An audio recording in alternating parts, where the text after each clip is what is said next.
السلام علیکم و رحمت الله و برکاته. قصه از حیات ریالی گرفته شده است. اویلای ما یکی از خاندان زیایان بود. پدرم مهندس بودند، مادرم معلم. خودم نیز دانشگاه را با موفقیت ختم کردم. بعد از ختم تحصیل با کمک شناسهای پدرم به کار قبول شدم. همه چیز خوب می‌گذشت. در همین میان صاحب 3 فرزند شدم. بله، درست فهمیدید. من هنوز در زمان دانشجویی عائله‌دار شده بودم. من کار را دوست می داشتم و با قناعتمندی کار می کردم. عائله ما عائله بی عبادت و بی حجاب بود. بله، مثل بسیاری دیگران خود را مسلمان به حساب می‌دهیم، ولی همش تنها در سخن بود. با گذشت سالها من به مرتبه بلند رسیدم. پس از ازدواج برادرم از خانه پدرم جدا شدم.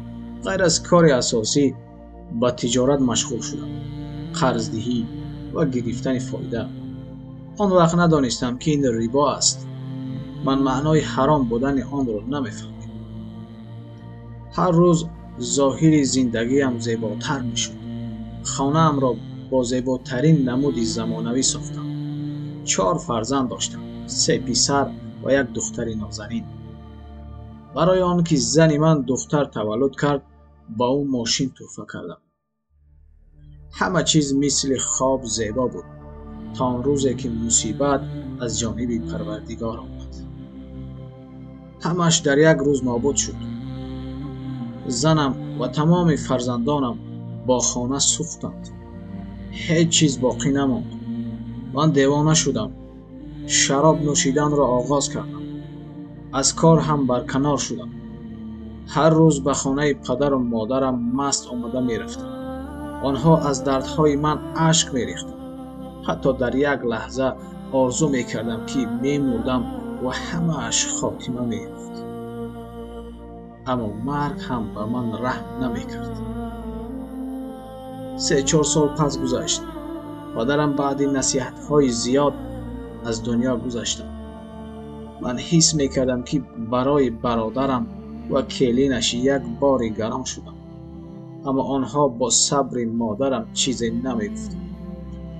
روز مادرم مرا نزد خود نشاندند و گفتند: پسرم، پدرت از درد تو رفت. من هم دیر نمی مانم. پس از من تو در این خانه نمی توانی بمانی. برادرت خویش است، اما زن او بیگانه. قبل از رفتنم باید تو را با پا مانده باشم. بیا یک قسم خانه کهنه‌ات را بنا میکنیم. حتی اگر 2-3 حجره باشد هم برای زندگی کفایه است. من گریستم و گفتم: مادر جان، التماس مرا تنها نگذارید. مادرم نیز اشک ریخته گفتند: من برای تو یک زن مییابم، بیوه یا طلاق شده. این مراتبه درست زندگی میکنی. مادرم برای من زن یافتند. پس از توی خورد و مسکون شدن در 2 حجره من زندگی نو آغاز کردم. این زن نو نماز میخواند و مرا هم تشویق میکرد. اول نماز خواندن برایم سخت بود. قلبم مثل سنگ شده بود. با کمک یک دوست مکتبی به کار وارد شدم و زندگی کم کم به مجرای خود برگشت. وقتی که زنم گفت که حامله دار است، دلم از نو شکست. به بیرون رفتم، گریستم. فرزندان مرده‌ام یادم آمدند. وقت گذشت. دخترک زیبا و نازنین شد. اما من باز به همان کار کهنه، قرض با فایز برگشتم. برار مالی برگشت. اما نمیدانستم که من باز به راه حرام رفته ایستادم. بار دختر ناگهان از پا افتاد و از دنیا گذشت. من داد زدم و در همین ایام مادرم هم از دنیا رفتند. ای مادر بینمازم، الله بخشاید شما. من حیران بودم که چگونه صبر کردم. زنم به من فکر میکرد. او حالا کاملا نمازگزار شده بود. 7-8 ماه پس باز حامله‌دار شد. اما من خرسند نشدم. در دلم گفتم باز میمیرد. با یاد یک دوستی کهنه عبدالله رفتم نزد او. مرا خوش استقبال گرفت. اشک‌ها ریختم. من گفتم به من راه نشان ده. من باز میخواهم برای راست برگردم. برادر، همین که پیشانیت به سجده رسد و از ربا دست کشی، راحت و آسایش مییابی انشاءالله. ببخش که راست گفتم، ولی دلت نرنجد. من برای تو دلم میسوزد. عمرت به شناخت الله گذشته ایستاده است. مگر این همه مصیبت ها بیهوده آمدند؟ من به تو توصیه میدهم از نو زندگی خود را آغاز کن. میبینی که همه چیز دیگر میشود. اول توبه کن، به نزد خدا ربا را بحث کن. این رو عبدالله با دل پر گفت. ربا آن چیست؟ پرسیدم با حیرت. او با صبر و تحمل به طور ساده فهمید. آنقدر روشن گفت که تمام حیات گذشته‌ام پیش نظرم. من در زندگیم یک تین هم به ربا پیدا نکرده بودم. هرچی داشتم با حرام آمیخته بود. هرچی میگفت من با خود فکر میکردم. ای زندگی بی هدف، ای دیپلم بی معنی، ای منصب، آبرو، ای فرزندان عزیز، چی کردم من با شما؟ من باز گریستم. عبدالله دست خود را به کتفم گذاشت و گفت بس اکنون، از این پس خطاهایت را اصلاح کن. عمر ما بسیار نمانده است. از این پس باید خودت را برای آخرت آماده سازی. برای آن جهان توقیع کنی. من با اشک چشمانم را پاک کردم. سر جنبانده رازگی دادم.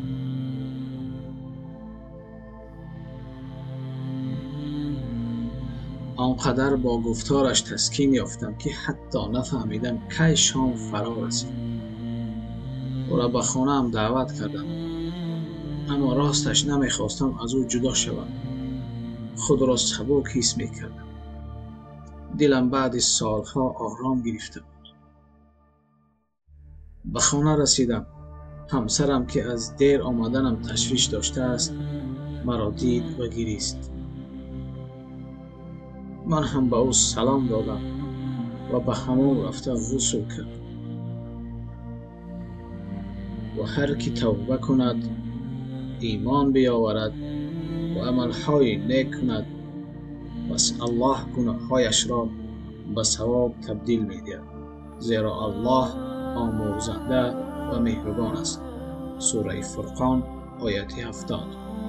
آن روز بار اول نماز خواندم با یاری کتاب. خودم را مثل یک پر سبک حس می‌کردم. نماز می‌خواندم، باز نفل می‌خواندم تا دمی که در بالای جای نماز خوابم بود، همسرم مرا بیدار کرد. عزیزم، بیدار شوید، سحر شد. در بالای جای نماز خواب کرده اید. حالا من شخصی کاملا دیگر شده بودم. از کار پیشینه سیر درآمد رفتم. دیگر پولی که با ربا می آید مرا نمی فریبد. و تجارت حلال آغاز کردم. عبدالله برای من چراغ راهنما شد. من زندگی را به معنا درک کردم. پسرم حالا 13 ساله است. دخترم 9 ساله. من پسرم را به نزد عبدالله دادم تا دین آموزد، قرآن آموزد. نمیخواهم که فرزندانم مثل من گمراه شد. او حالا 7 پاره قرآن را از یاد می‌داند. من از تقدیر خود راضیم. اگر آن مصیبت ها نمی شدند، من تا حال در باطلاق جهالت می ماندم. در هر چیز حکمتی هست. در هر امتحان یک سبب خیر پنهان است. با مردم یک گپ دارم. از ربا یعنی از فائز قرض سودخوری دور شوید.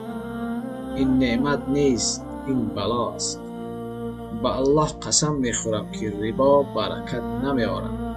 شاید شما با نظر مردم بای و موفق نمودار گردید، ولی در نهایت کار الله با شما جنگ اعلام میکند و همه چیز را از دست شما میگیرد.